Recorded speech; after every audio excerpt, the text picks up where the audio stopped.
Do you think the Prime Minister is a messiah? There's a question mark in the title. And I'm trying to get you to answer the question.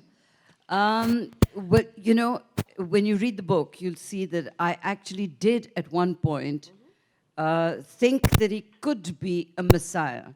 The reason is that I'm sort of, you know, I've been in journalism nearly 50 years, and really it was a very dark time when he arrived on the political scene. Every regional political party had been turned into a private business. I might have been, you know, the Quorum Club was what these political parties had become.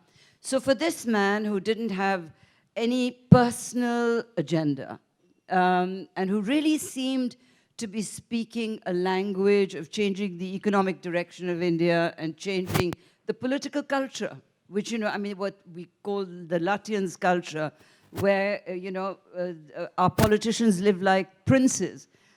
So I really, at that point, did think that he was a messiah. Do I think he's a messiah now? Well, I'm not sure. You know, I hope he changes back to giving us some hope. That last sentence assumes he's changed. Has he changed or have you changed? I think he's changed. So, I think. So tell me how he's changed. Well, you see, for me, I never thought that he was elected on the Hindutva agenda. I covered that election. You don't think Hindutva was even an element in those who voted for him? I'm not saying everybody voted for him for Hindutva, but there must have been some people who voted for him. We had this conversation in Banaras in 2014 as well, right? Yes.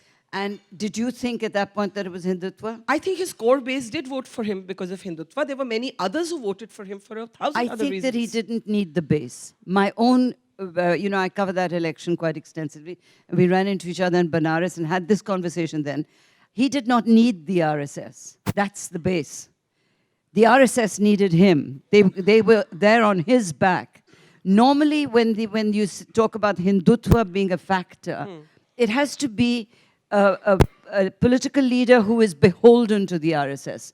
I don't believe that he was.